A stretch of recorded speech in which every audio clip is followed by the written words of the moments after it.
இயேசு கிறிஸ்துவின் இனிதான நாமத்தில் இன்றைய ஆவிக்குரிய சிந்தனைக்கு உங்களை அன்புடன் வரவேற்கின்றோம். இப்போதும் ஒரு பாடலுக்கு பின்பு உங்கள் சிந்தையை தெளிவிக்கும் ஆவிக்குரிய செய்தியை கேட்கலாம்.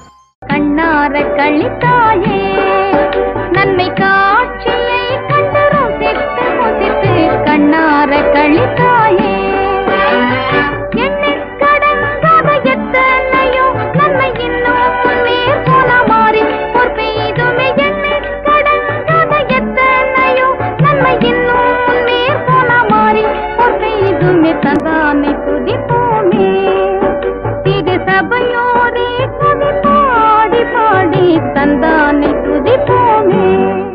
பாதுகாத்து பராமரித்து போஷித்து வழிநடத்துகிற ஆண்டவராக இயேசுவின் நிதான நாமத்தில் உங்களை வாழ்த்துகிறேன். இந்த நாள் நம்முடைய ஆவிக்குரிய சிந்தனைக்காக லூக்கா எழுதின சுவிசேஷம் 9ஆம் அதிகாரம் 17ஆம் வசனத்தை நான் வாசிக்கிறேன். எல்லோரும் சாப்பிட்டு திருப்தி அடைந்தார்கள். மீதியான துணிக்கைகள் 12 கூடை நிறைய எடுக்கப்பட்டது. இது நடந்த சம்பவம் இதில் எழுதப்பட்டிருக்கு. இயேசு பூமியிலே ஊழியம் செய்த நாட்களிலே அவர் தனித்திருக்கும்படி வனாந்தரமான ஒரு இடத்திற்கு போகிறார். அதை கேள்விப்பட்டு திரளான ஜனங்கள் கிராமங்களில் அந்த பக்கத்தில் இருந்தெல்லாம் வந்து விட்டார்கள். இயேசுவானவர் தமது ராஜ்யத்துக்குரிய காரியங்களை குறித்து அவர்களோடு கூட பேசிக் கொண்டிருக்கிறார். சாயங்காலம் ஆனவுடனே 12 சிஷ்யர்கள் வந்து, இயேசுவே, இவர்கள் வீட்டிற்கு அனுப்பிவிடும், இல்லாவிட்டால் கஷ்டம், இவர்கள் வீட்டிற்கு போனால்தான் அவர்களுடைய இரவிற்கான ஆகாரத்தை ஆயத்தப்படுத்த முடியும் என்று சொல்லுகிறார்கள். பேசின சொல்ல, நீங்களே இவர்களுக்கு ஆகாரம் கொடுங்கள் என்று சொல்லுகிறார். அப்பொழுது அவர் சொல்லுகிறார்கள், இவர்களுக்கு ஆகாரம் கொடுக்க வேண்டும் என்று சொன்னால் எங்களிடத்தில் ஒன்றுமில்லை, ஒரு 5 அப்பம் 2 மீன்கள் தான் இருக்கிறது. இவ்வளவு பேருக்கு கொடுக்க வேண்டும் என்று சொன்னால் அது எந்தவித வாய்ப்பு என்பதே இல்லை என்று சொல்லி எண்ணிக்கையை சொல்லப்படும். புருஷர்கள் மட்டுமே 5000 பேர் இருந்தார்களாம். இன்னும் குழந்தைகள் எடுத்துக்கொள்ளலாம் அல்லது பெரியவர்கள் எடுத்துக்கொள்ளலாம். இவ்வளவு பெரிய கூட்டம், இது 5 அப்பம் 2 மீன், இதுக்கு சாத்தியமா? இல்லை என்று சொல்லுகிறார்கள். அந்த 5 அப்பத்தையும் 2 மீனை எடுத்து ஆசீர்வதித்து அவர்களை அமர செய்து அதை கொடுக்கும்படியா சொல்லுகிறார். அதைத்தான் சொல்லப்படுகிறது. அவர்கள் எல்லோரும் சாப்பிட்டு திருப்தி அடைந்ததோ கொஞ்சம் கொஞ்சம் சாப்பிட்டாங்க, இருக்கிறத சாப்பிட்டாங்க இல்ல, மீதியான துணிக்கையில் 12 கூடை நிறைய எடுத்தாங்களாம். பாருங்கள், ஆயிரக்கணக்கான பேர் சாப்பிட்டு திருப்தியாய் சாப்பிட்டு மீதியான துணிக்கை எடுக்க முடிகிறது. எவ்வளவு அருமையா ஆண்டவர் நடத்துகிறார். கொஞ்சம் இருந்தால் அதை பெருகச் செய்கிற தேவன். இன்னைக்கு ஏதாவது கொஞ்சம் இருக்கும், நம்ம அதை நினைச்சு அடுத்து என்ன பண்ண போறோம்னு பயப்படுவோம். நாளைக்கு நான் என்ன செய்வேன், இவ்வளவுதானே என்கிட்ட இருக்குது, நாளான நான் என்ன சொல்லுவேன், பல காரியங்களை குறித்து நாம் கவலைப்படுகிறோம். ஆண்டுடைய கரத்தில் அதை கொடுத்து ஆசீர்வதிக்கும்படியா கேட்டோம்னால் அது அப்படியே பெருகக்கூடியதை கர்த்தர் மாற்றி விடுவார். இஸ்ரேல் ஜனங்களை 40 வருஷத்துக்கு அதிகமா வனாந்தரத்தில் வழி நடத்துகிறார். ஒவ்வொரு நாளும் 3 வேளை ஆகாரத்தை கொடுத்து தண்ணீர் எல்லாம் ஆடு மாடுகள் முதற்கொண்டு லட்சக்கணக்கான ஜனங்களை போஷிக்கிறார். சொன்னா இஸ் இட் ஈஸி? இது சாதாரண காரியமா? அவ்வளவு பெரிய தேவன், சர்வ வல்லவர், நம்மை போஷிக்க மாட்டாரா? நடத்துவார். எதை குறித்து கவலைப்பட்டு கொண்டு வேலை போயிட்டா என்ன பண்றது, வருமானம் போயிட்டா என்ன பண்றது, வயதாயிட்டா என்ன பண்றது, ரிட்டையர்ட் ஆயிட்டா என்ன பண்றது, பல காரியங்களை குறித்து கவலைப்படுறீங்கன்னா அதை அப்படியே தூக்கி ஓரமா வச்சுட்டு கர்த்தருடைய கரத்துல கொடுங்க. நீங்க நடத்துங்கப்பா. அழைத்த தேவன் உண்மையுள்ளவர், நடத்துவார். ஹட்சன் டெய்லர் தன்னுடைய ஊழியத்தின் தொடக்க நாட்கள், ஊழியத்திற்காக தன்னை ஆயத்தப்படுத்திக் கொண்டிருக்க நாட்கள்ல வாய்ப்பு கிடைக்கும் போதெல்லாம் ஊழியம் செய்வார்.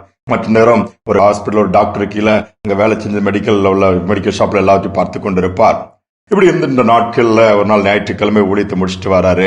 முடிச்சுட்டு வந்து தன்னுடைய கணக்கெல்லாம் பார்த்துட்டு அவர் இது பண்ணிட்டு இருக்கும்போது கையில ஒரே ஒரு பணம் தான் இருக்குது.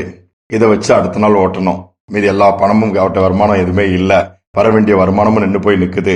சரின்னு சொல்லி வந்துட்டு வீட்டுக்கு வந்துட்டு என்ன பண்ணலான்னு பார்க்கும்போது ஒருத்தன் வந்து கதவை தட்டி பார்க்கும்போது என்னன்னு சொல்லி கேட்கிறாரு. என் வீட்டுக்கு ஜெபிக்க வரணும், என் மனைவி பிள்ளையும் ரொம்ப சிக்கா இருக்கிறாங்க, ரொம்ப கஷ்டப்படுறோம், பலவீனம், எந்தவித வசதியும் எங்களுக்கு இல்லைன்னு சொல்லி ஒரு மனிதன் கூப்பிடுகிறான். இப்ப இவருக்கு போகிறதுக்கு மனசு இல்ல. அப்ப கேட்கிறாரு, சபையின் போதகரை கூப்பிட வேண்டியது தானப்பான்னு சொல்லும் போது சொல்லுறான், அவர் இன்றைக்கு வர முடியாதுன்னு சொல்லிவிட்டார். அப்ப உடம்பு முடியலன்னா ஹாஸ்பிட்டல் எங்கேயா கூட்டிட்டு போகிறது தானே அப்படின்னு சொல்லும் போது, இல்ல நான் போய் விசாரிச்சேன், நாளைக்கு 11 மணிக்கு தான் டாக்டர் வருவாங்களாம். ஒருவேளை நாளைக்கு வர என் மனைவி உயிரோடு இருப்பாளா, என் குழந்தை உயிரோடு இருப்பாளான்னு எனக்கு தெரியாது, அதனால பயந்து போய் நீங்களாவது வந்து ஜெபிங்களான்னு சொல்லி கேட்கும் பொழுது ஹட்சன் என்ன பண்றாரு, சரி நான் வருகிறேன்னு சொல்லும் பொழுது அந்த மனிதனை பார்க்கிறார். அந்த மனிதன் வேற யாரும் இல்லை. ஒருமுறை இதே ஹட்சன் அந்த மனிதனுக்கு ஒரு துண்டு பிரதி, கைப்பிரதியை கொடுக்கும் பொழுது அதை கிழித்து முகத்திலே எரிந்து இந்த பகுதியில இனி வந்து இயேசுவை பற்றி இந்த மாதிரி கைப்பிரதி, துண்டு பிரதி எல்லாம் கொடுத்தா கொன்று விடுவேன் என்று மிரட்டின நபர் தான் இன்னைக்கு பரிதாபமாய் வந்து நிற்கிறார். சரி பரவாயில்லை போவோம் என்று சொல்லி இவருக்கு மனசுல கஷ்டம்தான். என்னடா நம்மகிட்ட எந்த வருமானம் வசதி கிடையாது, போயிட்டு இருக்காங்க. போய் பார்த்தா அந்த வீடு பாலடைந்த வீடு, அவள் போட்டிருந்த ஆடைகள் சூழலாம் கந்தலான பரிதாபமான நிலைமையா இருந்தது. அங்க அந்த பிள்ளை அப்படியே பலனற்று போய் கிடக்குது. சாப்பாடு இல்லாம மனைவியும் பலனற்று படுக்கையா இருக்கிறா. என்ன செய்வது? ஜெபிக்கலான்னு சொல்லி பார்த்தா ஆவியானவர் உணர்த்துகிறார், உன்னிட்ட ஒரு பணம் இருக்குல்ல, அதை அங்க கொடுத்திருப்பா, அங்க ஏதாவது சாப்பிடுவாங்களான்னு சொல்லி. ஆனா இவர் யோசிக்கிறார், நாளைக்கு நான் என்ன செய்வேன்? ஜெபிக்கவே முடியவில்லை. ஆனாலும் திருப்பியும் ஜெபிக்கிறார். ஆண்டவர் சொல்றாரு, இல்ல நீ பணத்தை கொடுத்திருப்பா அப்படின்னு சொல்லிட்டேன். ஜெபித்து முடிக்கிறார். சமாதானத்திலிருந்து போயிருக்கும் போது சரி, அந்த மனிதன் கேட்கிறான், எங்களுக்கு சாப்பிடுறது கூட எதுவுமே இல்லையா, ஏதாவது உதவி செஞ்சுட்டு போங்களாங்கும் போது நீ கொடு. ஆண்டவர் திருப்பியும் பேசும்பொழுது அந்த ஒரு பணத்தை எடுத்து கொடுத்து விட்டார். சில்லறை இல்ல, சில்லறை இருந்தா கொஞ்சம் கொடுத்துட்டு இல்ல மீதியை கொண்டு போயிருப்பேன்னா ஒண்ணு வழி இல்லை. ஆனா அவருக்கு ஒரு பெரிய சமாதானம், சந்தோஷம் நிரப்புது. வீட்டுக்கு வராரு, முழங்கால் படிட்டாரு. ஆண்டவரே, நாளைக்கு எனக்கு சாப்பாட்டு கூட வழி கிடையாது, நீங்க நடத்துங்கப்பான்னு சொல்லி படுத்து விடுகிறார். காலையில் எழுந்து ரெடி ஆகிட்டு அந்த தட்டு எடுத்து வைக்க போறாரு. அங்க பார்த்தா தட்டுல ஒண்ணுமே வைக்கிறதுக்கு இல்ல. காலையில சாப்பாட்டுக்கு பணமும் கிடையாது, எதுவுமே கிடையாது. திடீர்னு பார்த்தா கதவு தட்டுற சத்தம் கேட்கதா. அவருக்கு ஒரு போஸ்ட் வந்திருக்கு, ஒரு கவர்.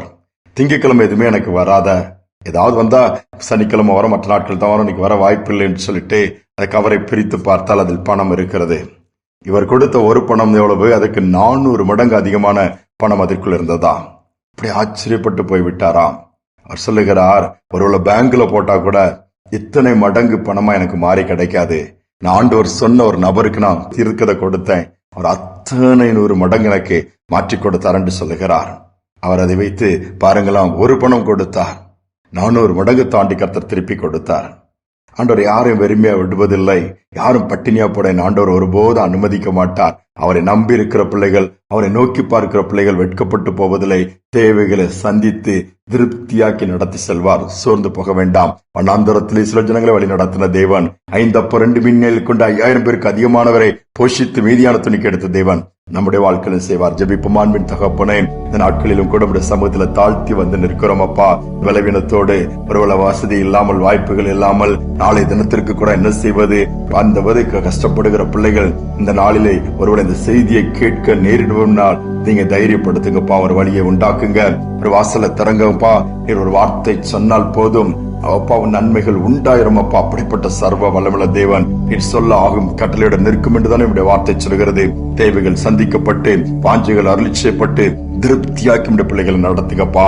ஆகார குறைவினால் கஷ்டப்படுகிற பிள்ளைகளுக்கு எல்லாவற்றிலும் நிறைவை கொடுங்க. களஞ்சியங்கள் நிரம்பி இருக்கட்டும்பா. பாத்திரங்கள் வறுமையான பகுதியிலெல்லாம் நிரப்பப்படட்டும். அற்புதங்கள் நடக்கட்டும். தாழ்த்தி ஒப்புக் கொடுக்கிறேன். துதி கனமகிமை உமக்கு செலுத்துகிறேன். இயேசுவின் நாமத்தில் பிதாவே, ஆமேன், ஆமேன். அற்புதமாய் நடத்துகிற தேவன் நம்மோடு கூட இருக்கிறார்.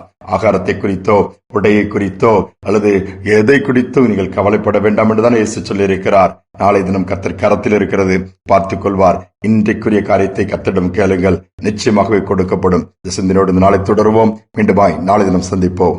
நாளைய தினத்தை குறித்து பயமில்லை, நாதன் இயேசு எல்லாம் பார்த்து கொள்வார், எல்லாம் பார்த்து கொள்வார். நாளைய தினத்தை குறித்து பயமில்லை, நாதன் இயேசு எல்லாம் பார்த்து கொள்வார்.